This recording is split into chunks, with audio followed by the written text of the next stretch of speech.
Welcome to your favorite YouTube channel, Cartoonist Kayfabe. My name is Ed Piscor. I'm Sean, Japan Book Hunter. Brian Christopher Moss. Jeffrey Claire Darrow. And we're looking at 100, 101 monographs by Tyo Matoto. Yes. And explain what these are to the people, Sean. So basically, this was 100 was released in 95. This was 101 in 99, I believe. Mm-hmm. And they're basically a collection of illustrations and some short manga that he had produced up to that point. Super cool. I was threatening to do a video at some point where we were going to call it something like, we accidentally own thousands of dollars worth of Tyo Matsumoto comics because, it gets one print run in the States. We scooped it up when it came out just because, it's so weird looking compared to, what you think of as other manga. Certainly the stuff that Viz publishes, because they go shonen pretty hard, Exactly. So, seeing something like this that's very, artistically created, it's a different line. It stands out. Yeah, absolutely, man. And just by virtue of the oddness of it, scooped it up, become a giant fan, and then it's like, oh, these books are out of print and have been out of print for a long time.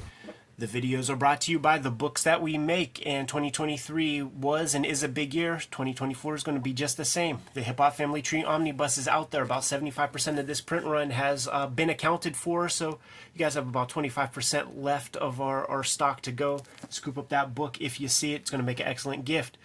The X-Men Grand Design Trilogy comes out November 14th. It collects all of my X-Men Grand Design works inside of one nice, handy soft cover. Scoop that up. There are 3 volumes of Red Room that are completed. 2 of them are out on the stands right now, The Antisocial Network and Trigger Warnings. But coming to you in early 2024 is Red Room Crypto Killers with dozens of pages of extra features and commentary in the back. Street Angel, Princess of Poverty is coming to you at the end of November. It is a companion piece to Street Angel, Deadliest Girl Alive. You get both of these books. You have all of Jimmy's Street Angel comics to date. He's been self-publishing, and here you have True Crime Funnies, the Black and White zine, 1986 zine. Go to Jimmy's website. He might be sold out right at the moment, but you never know. He might have fresh stock depending on when you're watching this video. And Hulk Grand Design is Jimmy's contribution to the Grand Design mythology that we have created for Marvel Comics. Now that we're done paying the bills, let's get back to the video. I think that was when a lot of the European influence came in. A lot of these guys had discovered, including Mobius, him and Otomo, and it's there without being in your face. Yeah. I remember reading an article with him, and he was talking about how much of a fan of Frank Miller he was. And then I'll go back and look, and I was like, okay, yeah, you could see with that really thin, almost like a Ronin line. Right. And then, Jeff, you said a minute ago, Egon Schiele, and that's you see that in there for sure. Yeah, you definitely see that in there with the whacked out proportions and stuff. Mm-hmm. And yet there's an anatomicalness to it that's correct. Even though it's whacked, it comes from a place of founded... And that carries on into the backgrounds and stuff. It doesn't look like he's necessarily rolling out perspective grids and things, but it all feels pretty solid in its construction. We were real lucky one year at TCAF, Toronto Comic and Arts Festival. Chris Butcher, the former proprietor, co-proprietor of the Beguiling Bookstore, he would come out here and take trips all the time. And he brought Tyo Matsumoto into TCAF the last year that we did it. It was a big, beautiful art show. Got to see a lot of these originals. It was amazing. Right before Sunny started coming out. Were they of different sizes, Ed? Or of course, yeah, for sure. It seems like he is more Jeff Darrow influence, man. he draws children so well. Yeah. Horses and children are the bane of American comic artists. That's true. They'll have the kids will just have a big head, and their bodies will look like a Bern Hogarth. I think the politically correct term would be they look like little people, or some of my favorite pro wrestlers. If you were to hold my feet to the fire. Yeah, there's just so much life to it. I one of the things that I just can't remember when we saw his original art was I don't remember seeing much underdrawing or process stuff because it's It could be that his inking, he chooses an approach. Like I remember Chaikin telling me about this illustrator that he dug, who would trace photographs, but he would hold his drawing implement from the very back so that it would have this like very wobbly set of marks. Yeah. Line with life, yeah. Yep. Because you could tell that there's good observation in this artwork. It breaks rules. Like that would be considered against the laws of comic drawing in the States, man, to have the barrel of the gun kind of hit the top corner. Create that weird tangent. That Oh man, and getting to see some of that dry brush in here. That's a sweet approach. You look at something like this and you imagine that he must have his own set of Darrow magazines on the shelves of his studio. Oh, for sure. You know, the Suge Bros and stuff. For sure. You can almost see it in that face. Mm-hmm. And that's like a Rizzo even kind of style. It's really cool. who knows? Yeah, right. Yeah. You can see those Mobius marks a little bit. Actually, those marks. I always thought that Jean Mobius had gotten that from Crumb, because I know he's a big fan of Crumb. Mm-hmm. Speaking to the kids, right? Yeah. Just beautiful. Like the distortion, it has it. You could imagine like this is exact aesthetic was rife for like 1990s American boys. Mm-hmm. You know, because it has the graffiti energy to it. Right, it's urban. And then, of course, his work has transcended and influences people like Ron Wimberly. Mm-hmm. Exactly. Yeah. You know, that very, what they call the dead line, but choosing all the right marks. Mm-hmm. Almost like New York illustration. This is a fantastic little monograph here. Wow. That has a, it probably isn't, but for me, this drawing has a very Akira Toriyama Yeah. feel I was just, to it. Yeah. yes. It might even be like a riff. Yeah. Because you have the what? Not just the car, but just the desert. Right. As a little bit it is. And the animation of it, Yeah. you know, the squatness. Yeah, bubbly. Yeah. Even the character in the Right.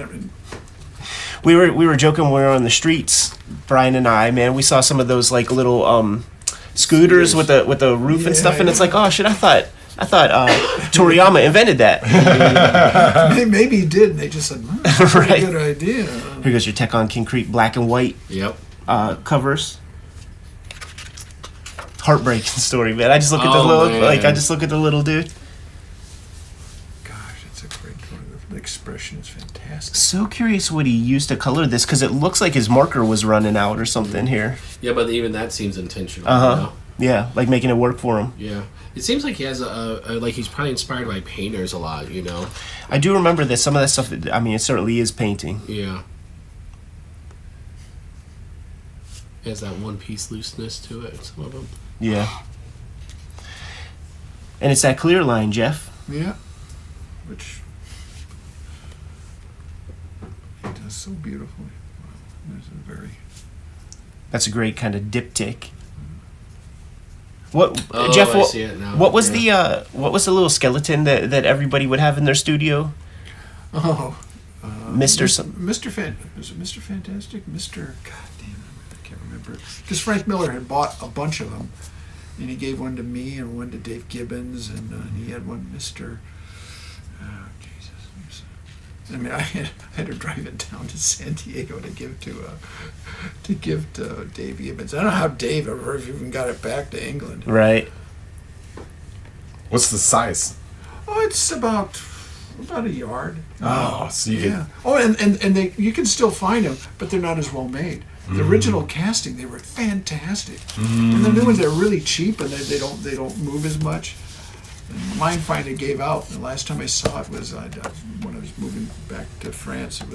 I'd put the remains of it out in my garbage, and I saw there was like a homeless guy going through it, and he had it, and he had it in a backpack. It looked like a Mike Mignola Hellboy drawing. You just see this like rib cage with a spine sticking out of a bag as he's walking down the alley.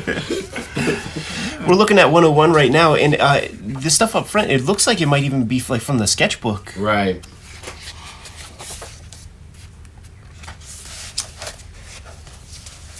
These ones are actually in great condition, but I don't know what the publisher was thinking. They printed on these matte covers, And especially 100 because it's that white Yes. matte. It picks up foxing, dirt. It's very rare to find them like not pretty much in awful condition. Right. And 101's all not much better usually. Right. You wonder whose choice that was. Was that Matsumoto's choice or was that the publisher's choice? But they just don't hold up well. They always caution against that, man, to have the white cover on your comics. I think it actually looks great, even if it does pick up some stuff, because he has that like slight yellow underpainting anyhow. Oh, I remember the name of the skeleton. It was Mr. Thrifty. There it is. Mr. Thrifty. It was like $40. God, that's amazing. Wow. Yeah, that close up. And it has that kind of fisheye Yeah. lens built into it, but this is just pure drawing. Yeah. Just pure drawing. And you know, I do wonder how this, because like it's a room full of artists looking at this thing, and I wonder like what the Wednesday Warriors thinking. Like is this acceptable? Yeah. Because we always talk about like comics could exist as like just the roughs. We'd be satisfied with that. I wonder if he has a little thing with Maurice Sendak as well. Right. Oh, yeah. That's a good call. Some of the costuming. Absolutely. I mean, his influences are just so varied. It's amazing. It's not like, wow. You could always tell too, like when a mangaka has a little Western influence, it sticks out like a sore thumb because so many of the manga creators are so unique, like so specific to the idiom of what we accept as manga. So I mean, that's Mobius, you know. Yeah, so when you get like Matsumoto or Atsushi Kaneko, who seems very American influence, Exactly. then it really stands out. Exactly, and then those guys they sort of they transcend the states and like really people in America really dig them. Like Kaneko, he's got those Charles Burns brush lines. Yeah. And sometimes that's all it takes because there's like very little of that like slick brush that's used in manga. So to see him use the slick brush, I see these pieces, man, and I start to think of there's a cartoonist in the States, Farrell Dalrymple, has some of that energy. He did a comic called Pop Gun War, Xeric Winter. Has a little bit of David Cho in there. Yeah. And Brian, that has a bit of none of that. I don't know. That has a bit of Jacques Tardy, a French Right. artist. That has that lively line. It has the look of someone who just sat down and started drawing. totally, like getting those organic wobbles in there. And it's accurate and not accurate. That's the beauty of that drawing. It's just, gosh, it looks right, and it is because. I think about that sphere of influence, Brian, where you said that he had some interest in Frank Miller comics, because some of Frank Miller's lines in that early like Ronin stuff. I mean, it goes all the way back to Hokusai. Like you look at those Hokusai lines, and I see both in this. I could see like the Frank Miller, like when he's doing like the Electra Lives Again kind of lines, but also could see the Hokusai in there. Man, this is very much like Farrell. Down to like the small wings and all that. But then maybe even Terada also, no? You don't think? Yeah, you're right. Yeah. What are the eras like? Would these guys be peers? I have no idea.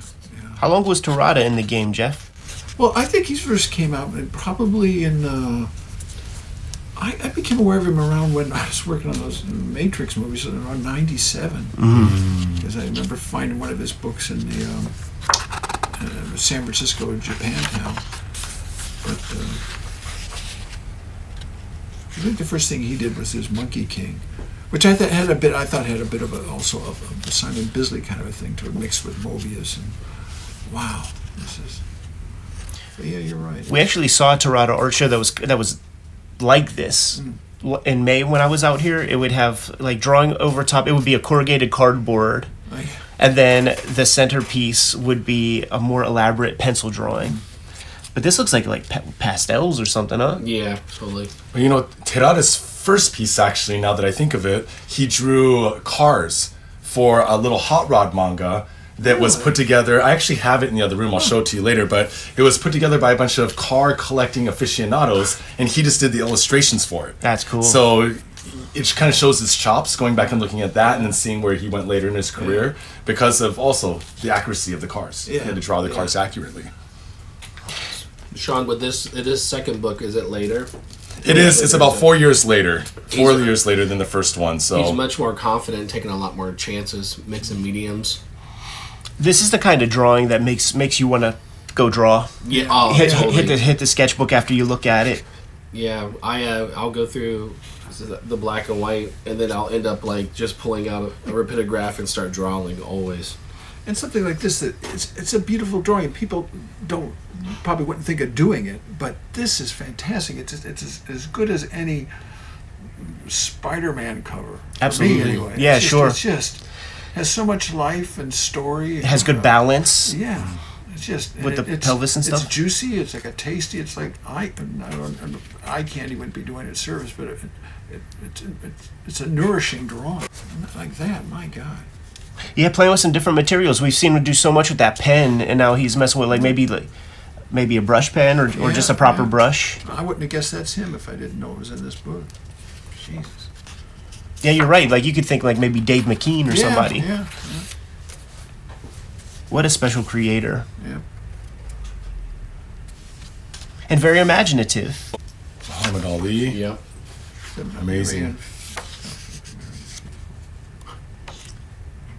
I think he sometimes constructs these worlds, like in number 5, he's constructed this kind of fantasy world, and then a lot of his other pieces, when I look at them, I'm like, that's the same world as number 5, even though it's not the same characters, but you can tell he created. Yeah, it's kind of like he experiments with the style, with things that he can sacrifice before he goes into the stories. You know, this is kind of like that illustration aesthetic exactly. when Warhol was doing magazine illustrations like in the 50s. Yeah.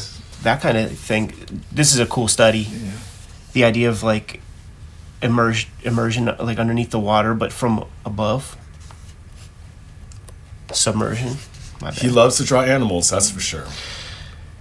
And it's another thing I think he got from Europeans, and maybe quite possibly we'll see from movies, is the fact that the story doesn't have to be, it can be anything, and it doesn't always have to make sense. It Right. can just be a lyrical, it's like a visual poem that he's constructed, and it's you're interested in it. You are, you aren't. I mean, I'm sure that a lot of people go, what a waste of time. The art can carry you through. Yeah. And he's clearly a drawer, right? Like he's clearly a guy who draws a lot, and you find that those kind of comics often come from the people who grew up like wanting to draw, and then the writing part comes later to like serve their drawing pleasures and stuff.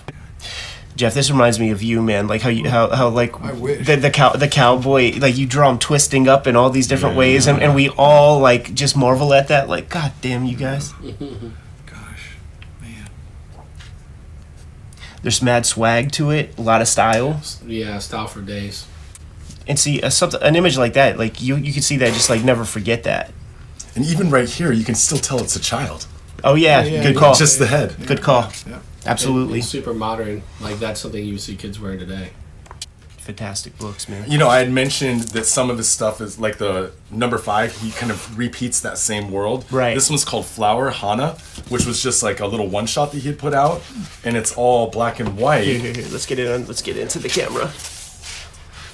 And you can tell it's the same world as number 5. Right. And it was just, it seems like it was something that he just started drawing for, and then he just kind of slapped together a story. And I got to be honest, the story I don't think has a clear arc to it. It wasn't something that he wrote first and drew later, I think. It feels like he just started drawing it, but it's, again, set in that world of number 5. Because you got the face paint on the children and the primitive future. Yeah, there are different rules to something like this, man, and that kind of stream of consciousness. It's just like you have to put your mind, as a reader, you have to put your mind into a different place. Than it's not Aristotelian 3-act drama. Mm-hmm. And I think that kind of comic, it really serves. Like you might not get this comic otherwise. Mm-hmm. You know what I'm saying? Like he might just go do some other stuff because he's clearly like the drawing is the most important part for a lot of these types of creators. I put Terada in that category too. Now, Sean, here's the question, man. Did you pull this from the retail stuff? Both of them are. All of these are on the retail shelf. So 100, 101, Hana or Flower, And then this is a special edition of the first volume of number 5. It has a variant cover. It has a newspaper in there, and kind of a fake newspaper, and a poster, and of course the figure, which you can see on the cover there. It's fantastic. Super cool.